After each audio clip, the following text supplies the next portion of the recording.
Ang una dito ay ang pathogens, bilang bacterial, viral, fungi at parasites. For the past 50 years, most scientists and clinicians have dedicated most of their researches to these disease-causing pathogens. Pero ayon pa rin sa World Health Organization, sa mga kasalukuyang mga sakit, 10% lamang ina-attribute sa mga pathogens.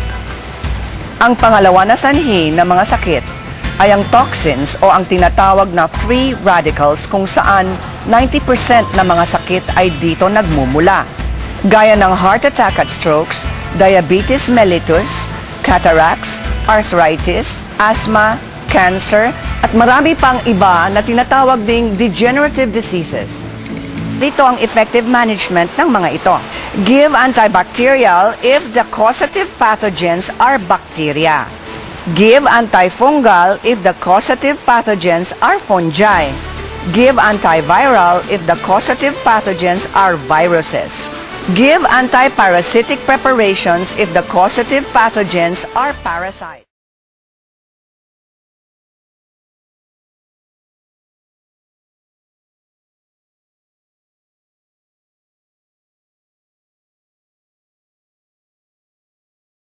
Una, detoxification o inner cleansing, at pangalawa ay ang balance at repair. Ang mga antioxidants gaya ng vitamin C, tinatawag ding itong ultimate antioxidant, supports healthy skin, joints and vision, protects against heart disease and stroke, fights colds and provides the immune support, and prevents cancer.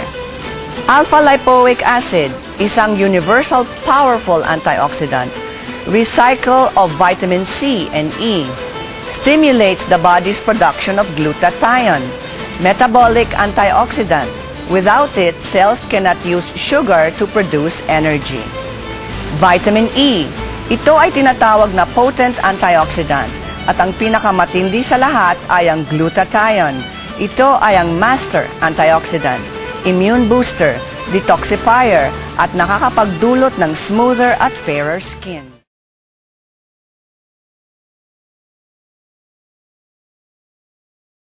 Work ko, expose ako sa init ng araw, usok ng sasakyan at alikabok. So, nag-dry ang skin ko, talagang dumami ang wrinkles ko.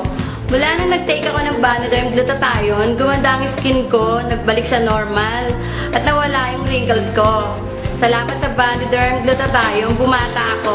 I heard about glutathione before that Regine Velasquez is taking it. But when my husband asked me, you try taking glutathione, I was hesitant at first.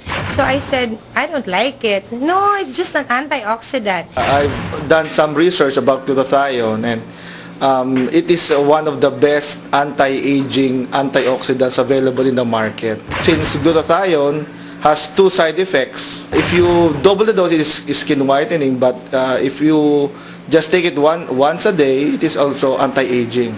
Since many of my friends are using it, so I recommend it to my wife. So I tried it for 2 months. Oh, yummy, you're glowing. Really? What are you taking and what's your makeup? They were asking me. I said, no, I'm just taking glutathione. Kasi nakita nila effect, talagang it works. Aside from smoothness ng skin, nag-glow-glow ka, tapos parang parati kang energetic. Mother ako ng 2 anak. I have a business to attend to. Basically, sa physical aspect, emotional, parang hyper ba? I have a 9-month-old child. Since she is still breastfeeding, I noticed that after about 1.5 months of use, my wife became fairer, my daughter also became fairer. Maitim talaga siya, hindi yan yung dati. Tapos talagang, since I'm breastfeeding, tapos antioxidant lang naman siya, sabi ng husband ko, safe naman yun. Tapos eto ngayon yung picture, nag-glow-glow talaga, even my baby, oh. Talagang, even my friends notice, uy, ang puti na ni Tony. Walang formula milk ang anak ko up to this time. So talagang nagbe-breastfeeding ako. So talagang nakikita nila na pumuti si Tony, tsaka nag-glow-glow yung itsura niya. Yan, oh. Glutathione, 500 milligrams. Beware, kasi yung iba, mababang dosage lang. Minsan 100 milligrams lang, minsan 250. So you would take more, siguro 6 or 8 tablets. Whereas dito, 2 to 3 tablets is okay. Before, my friends used to call me Baluga. I was really dark. At the start, I was skeptical. Sabi ko, oh, baka naman nag-bleach lang yung mga users dyan, kaya maputi. And then after a year of taking glutathione, I'm half of my original color. Those people who know me before, they really ask me, oh, Frank, nag-abroad ka ba? Sabi ko, no. Why? Wow, ang ganda na ng kutis mo. So it's really very helpful on my part. I gain my self-confidence. My job is I face people, I conduct lecture nationwide. That is from Apari to Hulo. So I'm very proud to say I'm very thankful to glutathione. In 2 years' time of taking Baniderm, napakaraming ginawa sa akin ng Baniderm. Ang aking blood pressure is not normal. Nag-take ako ng Baniderm and naramdaman ko talagang very effective. Being a student and also a mom is very stressful. Kaya nag-take ako ng Baniderm kasi gusto ko i-maintain yung smoother skin ko. Ginamit ko yung Baniderm, bumalik ang lakas ng katawan ko. Kaya ngayon, binabawasan ko na ang mga gamot ko. Nagkakaroon ako ng grabbing acne since high school. And then I've showed to other doctors, pero nag-worsen. Tapos they were very far from here, so I tried Dr. Basilio. And then she told me that, I can fix your face. You should come to my clinic. Actually, she came here, napunong-puno siya ng pimples. Talaga ang problema niya talaga yung mukha niya. So, I started her maintaining with antibiotics. But then, I had problems with the medicine, so we kept on changing until nakahanap siya ng suitable sa akin. And then we stick to that. Pero the scars nga po, that is what we're trying to fix nowadays. And then yung complexion ko, pag gusto ko maging lighter. So I kept on educating her na hindi natin makuha yan sa minsanan lang. Yung thing na yung face mo, hindi mo maharap kasi nga ang daming problema. You have this pimples sa mukha and it's not something that you'll be proud of. She had less confidence than she usually had before. And then she gave me Vaniderm.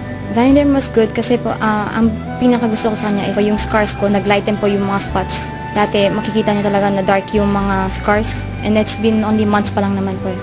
Now, since that her pimples are getting better, she has gained her confidence back. And she does not have that inferiority complex that she used to ask me, how do I look? Would I look ugly? Yung Vaniderm, ang maganda po sa kanya is, first of all, when we attended the seminar, sabi nila it is antioxidant. Pero the effect to me was yung scars ko po, naging lighten yung circles po nila, yung mark naging lighten po. Not unlike those days, talagang dark yung pigmentation ng scars ko. I always had headache.